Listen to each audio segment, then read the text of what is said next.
Studio Fun. In 1984, I wrote a song called Dangerous.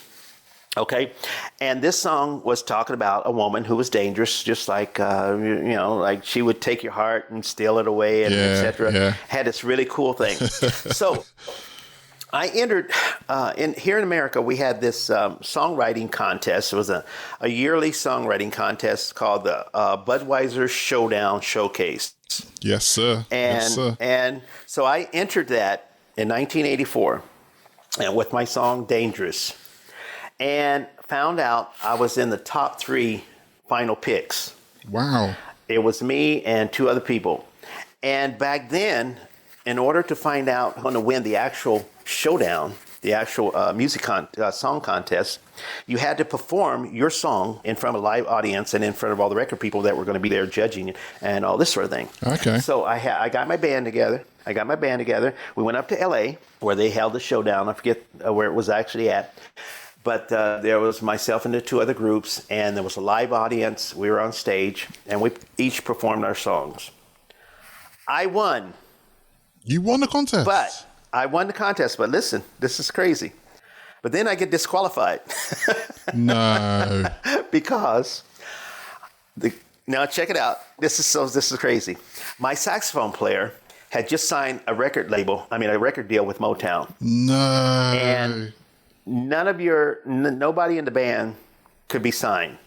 I didn't know he had just signed a deal with Motown to be in this group called Jakarta or something like that. So I got disqualified, and the next person won. Okay, broke my heart. This song was a great song. This could have been a hit before Michael Jackson's Dangerous. My Dangerous would have been a hit. And it was talking about the same kind of thing. So sometimes I always wonder, did somebody steal your stuff? So anyway, I was disappointed, but that's okay. I've been there before. So about 2 or 3 years later, okay, I entered the contest again, okay, with a song called I'm Here and She's Not.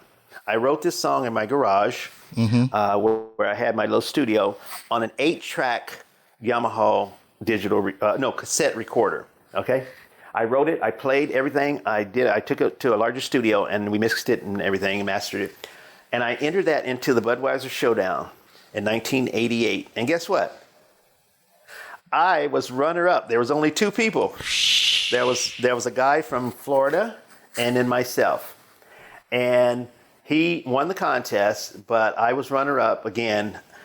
Now listen to this. Over 24,000 people entered this contest. What? Each time. And I Hold on. Did you say 24,000 people entered this contest? 24,000 people entered this contest. Okay? I still have all the write-ups. I still have all the publications and everything of the song. And what they do, they take the songs and they play them over radio stations all across the United States. Yeah. And the people choose along with the judges. Yeah. Well, my song and one of the songs became the top 2 final songs. And of course, I was second lady. I didn't mind. I really didn't mind at all. But my song was called I'm Here and She's Not. I still have the LPs that they made that they sent around to the record stations. Wow. And so I still have a couple of those copies. So those are the kind of things that kind of help you stay on, try to stay in line, is because you figure there's something there that you're getting close to people with as far as your writing. Hey, what's up, man? Oh, man. What did I do? God, I miss her so much. I sure hope she comes back sometime. I don't know what to do.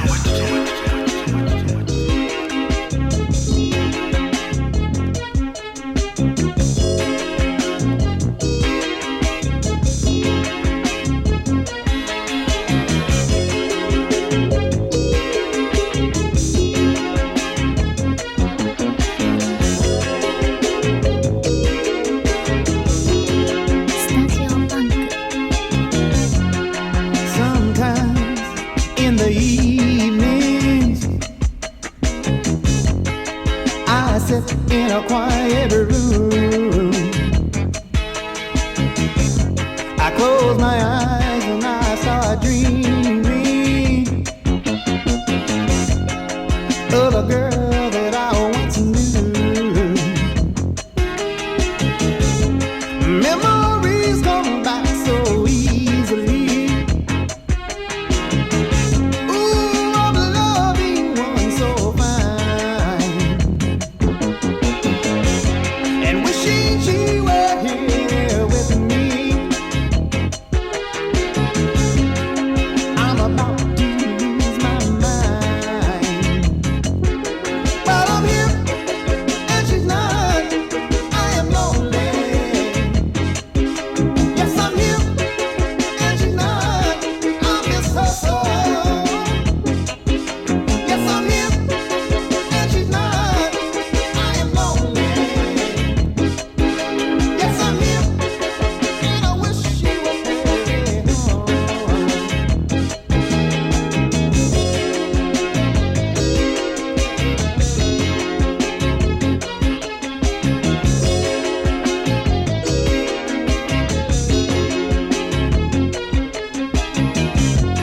Wishing there was some way to hold her. Ooh, I long for a touch, knowing just how much I love her. Ooh, the strain's too much, but I'm here and she's not. I am lonely. Yes, I'm here and she's not. I miss her so. Yes, I'm here and she's not. I am lonely. Yes, I'm here and I wish she would hurry home.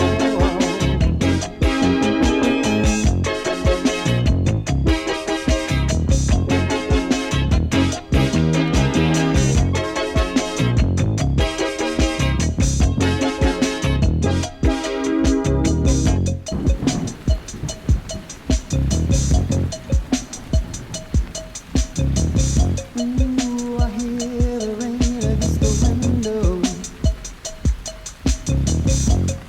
It's the loneliest sound I know. Wishing there was some way to hold her, but I'm here. And she's not. I am lonely. Yes, I'm here. And she's not. I miss her so. But I'm here.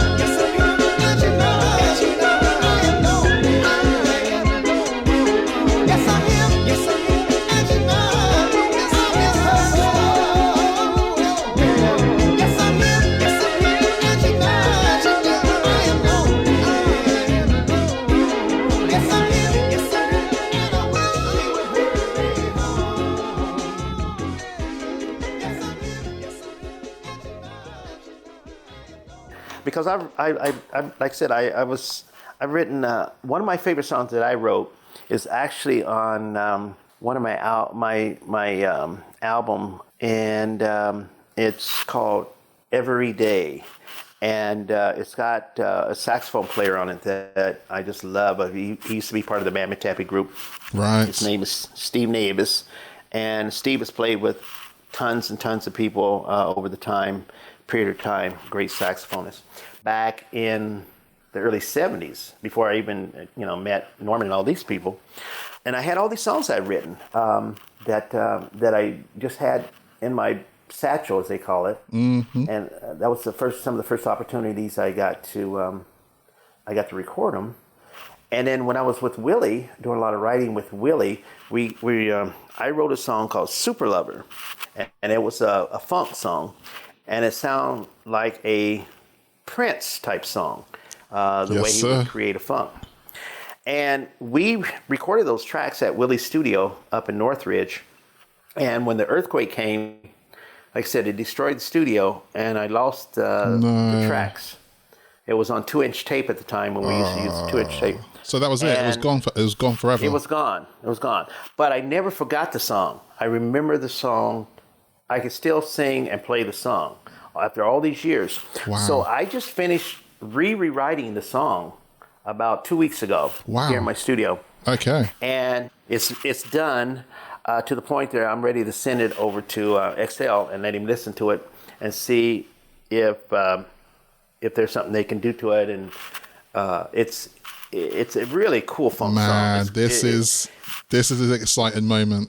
I'm really intrigued to hear this. And so I just can't wait to hear him, see what he can do with it. Yeah, I just amazed as well that after all this time, you're still able to remember, obviously, the rhythm section to this song, and to actually carry it out and record it in modern day. Yeah, well, some things just stay with you. Yeah, it just proves that it's meant to be, really, that this song is destined to be released. And, Well, I'm excited with it. And that was one of the little clips I was going to send you, and I probably will end up sending. But it's called Super Lover, and it's kind of got that same thing as Rug Burns. I wrote it in a short period of time. It was a party song, just talking about meeting somebody and having a good time and this sort of thing. And it's a great dance song. Yes. And then I've got another song that I wrote as a joke for my daughter. And it's called Activate the Low Jack. and it's a great song. I've got to rewrite it. I mean, I re-recorded it because it has more of a country rock sound than a funk sound. But once again, I write these stories. My daughter was going out with somebody, and he was a nutcase. And something happened. He had his car stolen or something. I remember, if I remember right. And he calls my daughter up in the middle of the night. And I guess there's a code that you can get to activate the low jack, which is a GPS security thing on the car. Yeah. You can load the car. It's called the low jack. Yeah. And so I wrote a song called Activate the Low Jack. And it's one of the best songs I've ever written, I swear. And I can't wait to re-record it. It is, I tell you, that's gonna be a monster. Activate the Low Jack. Wow, people. It is. Wow, people listening here, Studio Funk, you heard it here first. When this song becomes big, so. You know where you heard it first. Activate the Low Jack. That's just the title alone cracks me up. But that's incredible stuff, man. I can't believe I'm still doing this after all these years. I've never stopped completely, but there was a period of time when I slowed down and started trying to be a husband and a father. Yeah, family comes into place.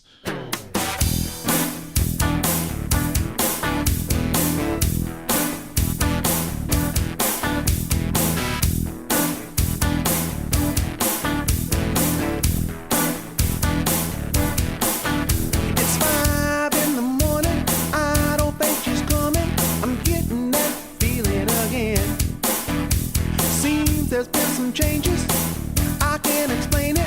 My mind is starting to spin. Staring out the window, up and down the street, but I don't see a thing. It's so confusing, how could I be losing? I think I'm going insane. Activate the low jack, I don't think she's coming back. I'm gonna need the dream team. She's gonna want everything. I know it's such a damn shame. I'm losing such a good thing. So activate the low jack. I don't think she's coming back.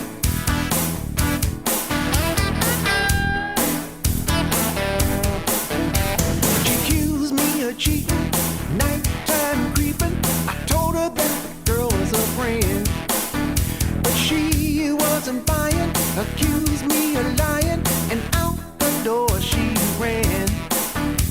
Now I'm getting worried and somewhat discouraged, wondering what I did wrong.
going nowhere. You must be crazy. Better leave the dog too. What are you talking about?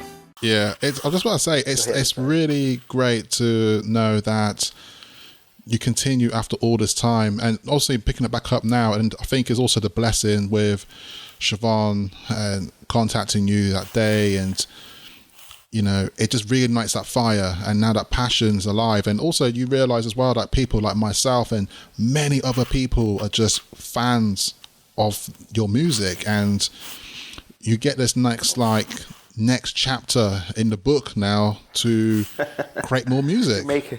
You're making me blush. Nah, seriously, Isy, it's a really honor, and I'm so happy to be even part of this journey right here, to have you here on my show and talk about these various things, and also just documenting the history of your life and the journey that you've been through to get to this stage as well. It's, you know, because I feel like a lot of musicians and artists will have their own stories and such, but yours, it just feels so unique. And like you were saying before as well, those days when you were doing a lot of those road shows and 100 nights and several months and so, it's like that hard work, and later on it just pays off, and you'll just end up in these crazy situations that just happen one after another. It's a true blessing. Well, I looked at it as like that movie Training Day, you know. It's just I can't explain it to anyone. I wouldn't tell someone to go out to be a musician or something like that. And that's just, there's got to be a passion of some sort, because it really, you know, there's more people out here that love and live this musical life that you never hear of, and they don't do it because they're looking for riches. It's just, I mean, simply, it's just a love of life. And it's something about creating a song, for me anyway, that it thrills me. It really does. When I hear something that I've created and I sit back and I listen to it, whether it becomes a hit or whether it just stays, you know, on my tracks or whatever, it gives you a really great feeling. And I can't explain that feeling. Yeah. But it's got to be, it really does. I remember I did go through a time when you look for the riches and the fames of it, you know, and you get really disappointed when that doesn't happen to the extent that you wanted it to happen. But that just means that you've lost the actual reasoning or the soul of what it is you're really doing. Definitely. Definitely. And so it's really, really easy to get caught up into that and hung up and cause you to be, you know, I mean, it really does. I've seen people that just have gone nuts because they've set certain goals in this particular business, looking at certain things that very few achieve. And mainly those achievements come when they're okay, let me just put it like this. When you see these like super groups playing and all this sort of thing, there's a lot of marketing and all that, and I understand that. But you got to also realize that people, even talking about Michael Jackson, I remember meeting Michael when he was just a young lad. They were the Jacksons at the time. We did a show together with them down in Hartford, Connecticut. And if Michael never, you know, the riches that Michael acquired and the Jacksons came because of the love and of the product that they created. It wasn't the fact that they created a product to sell billions and billions. Right. They created a love, and that love just happened to touch a lot of people. And part of the capulations from that, I guess would be the word, I don't know, was the fact that they earned, you know, quite a bit of monetary, you know, back, you know, but it was done because of the love. And that's another reason that kept them, or that keeps people like these in the public eye. They're doing something that other people can relate to. They can understand it. They're touching people's lives. And when those things happen, of course, other things happen too. Yeah. And that's but if you lose the passion to create and to really give a story that people can relate to, you know, you're on the wrong track. Yeah, that's very wise words there, because it's very true. I actually think about myself that in that same scenario is, you know, when I look at myself for what I do, my passion behind, let's say, my podcast, you know, I do this for the love and for the passion of music and for the artists and the musicians that get featured on my show. And it's all because of that. I never ever think about being like the number one podcast or, you know, it's not about that. I've never looked at it like how many people play it or how people like it or that like fame kind of view of it. It's just, I do that for the love. And naturally, you know, people, the show may get popular, it may not, but it's like, as long as I'm doing it for the passion that I have for it, that's the most important thing.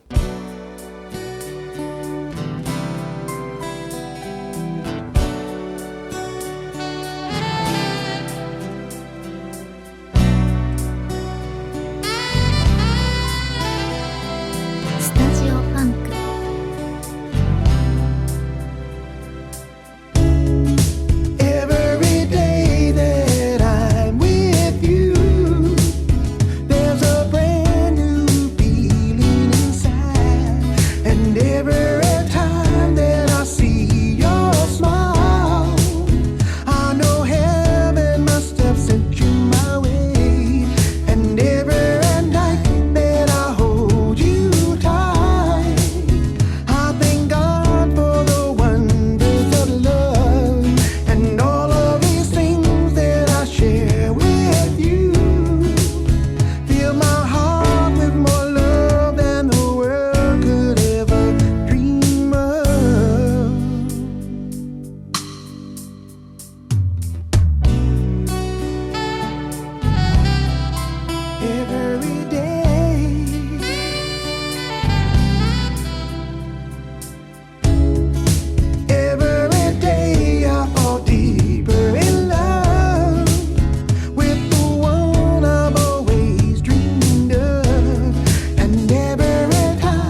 and that will bring other things. I mean, I've been fortunate and I've been unfortunate as far as like monetary rewards, but I've always had the passion, and that was birth. I got it from birth. I think I believe everybody has. I believe everybody has some type of gift, as we so-called say it, and even if it's something is having the ability to touch people because you're such a kind person. To me, those are gifts, and mine just happen to be I write music, and I don't personally look at it as a gift. I just look at it as was just part of something I was born with. If other people enjoy it, that even makes me happier. But I do it just because it's a love. I love doing it, and I think that's keeps people on the right track. Definitely. So, but anyway, later down the road when we talk again, let me tell you, I got 20 books on the stuff that comes along with being who I was. And the events and the crazy things that people never know about when they notice somebody by, say, an old musician friend or something. It gives me away that all these things that we had happen to us as musicians. I'm sure everybody, but I'll have to say musician because the fact that we're in so many different places, so many different experiences, and different things happen because we were there. And whether we're the call, I just think about the stories in my life, and it's just crazy how one person in a lifetime is just crazy. Yeah.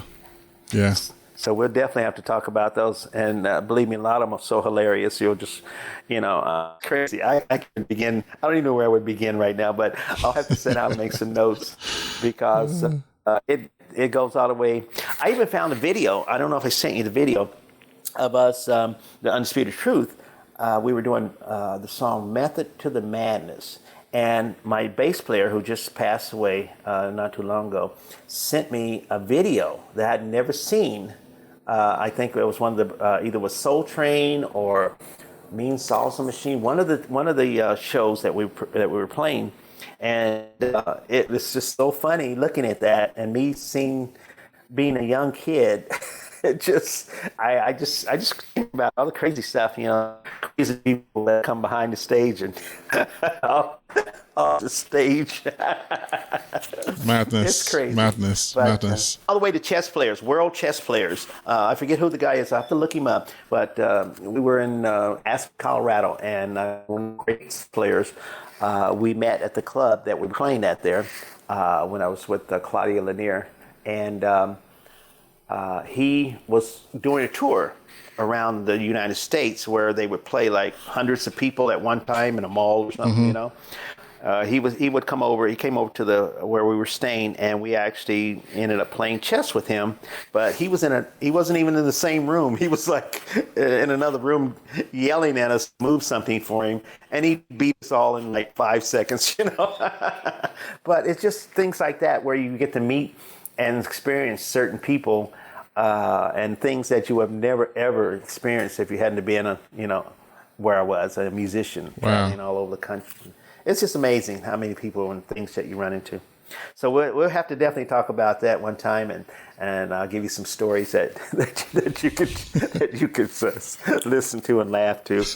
But I just love it. I mean, it was a heck of a life. I don't think. Well, of course, I would never trade it for anything, even the downs, because the downs were part of learning. It's part of life. It helps you elevate to the next stage, doesn't it? So absolutely. As I used to tell my friends, you can't have a battery if you don't have both poles, right? Yeah. You got to have a negative and you got to have a positive to work together. And so that's kind of how I look at life. You got to. They both tie up and they both cause something to happen in the middle. Indeed. So anyway, ain't that the truth? Ain't that the truth? Yeah.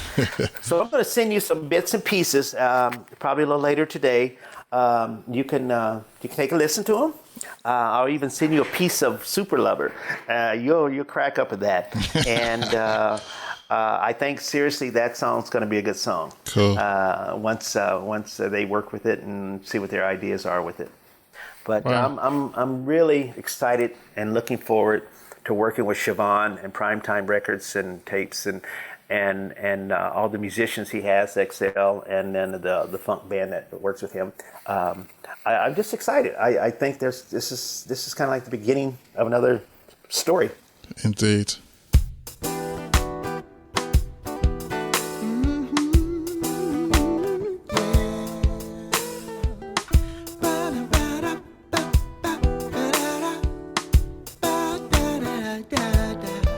She was a small town girl from a northern state. Her cute smile stole my heart away. Love came easy, you might say. Love at first sight from the very first day. My heart would never be the same on that cold winter night when she called out my name. I was staring at her, singing my song. Oh, she kept smiling, egging me on. We bibbidi bop, out, yeah, we bibbidi bop all night long. We bibbidi bop, out, yeah, we bibbidi bop until the break of dawn. I remember her sweet surrender. My mind completely gone. The scent of her perfume brought me home. She's my lady, I'm her man. Sweet love, understand. Rising up on a natural high. Her soft lips, they electrify. We bibbidi bop, out, yeah, we bibbidi bop all night long. We bibbidi bop, out, yeah, we bibbidi bop until the break of dawn. Then she went away for so very long. My world was upside down. Everything seemed wrong. I was her first, she was my last. Love wasn't meant to last. And then one day she wrote me a letter. All around I started feeling better. We bibbidi bop, out, yeah, we bibbidi bop all night long. We bibbidi bop, out, yeah, we bibbidi bop until the break of dawn. We bibbidi bop, out, yeah, we bibbidi bop all night long. We bibbidi bop,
ジオファンク。 Do you remember how it feels to smile? Can you remember the sound of your